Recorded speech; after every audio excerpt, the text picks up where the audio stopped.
Assalamualaikum. Izinkan saya memperkenalkan diri. Nama saya Umi Nurdana Aisyah binti Nazamuddin. Saya berusia 12 tahun. Saya bersekolah di Sekolah Kebangsaan Bukit Anak Dara. Hobi saya ialah membaca buku. Cita-cita saya menjadi seorang guru. Saya berasa amat teruja untuk berkongsi mengenai sebuah buku yang telah saya baca, iaitu Seri Gumung, cerita legenda mengenai Naga Tasik Chine. Ayo kita dengarkan. Buku ini ditulis oleh Nina Aziz yang diadaptasi dari kisah Naga Tasik Chine. Hasil ilustrasinya oleh Ariana Ahmad. Buku ini mengandungi 24 muka surat, diterbitkan pada tahun 2023.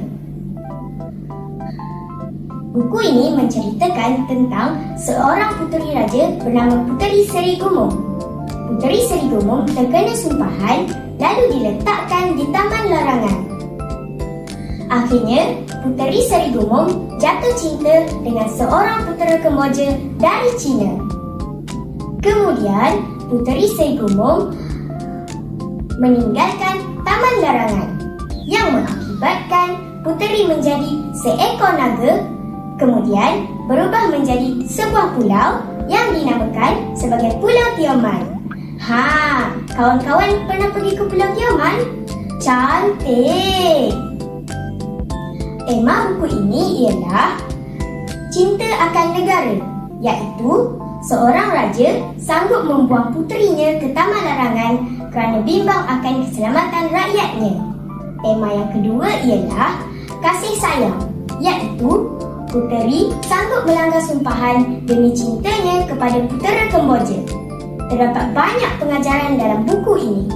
Pengajaran yang pertama ialah kita tidak boleh mengingkari perintah orang tua kerana buruk akibatnya. Pengajaran yang kedua ialah kita perlu cinta akan negara kita sendiri. Saya amat menggalakkan agar rakan-rakan membaca buku cerita yang berunsur legenda seperti buku ini. Itu saja dari saya. Bye-bye.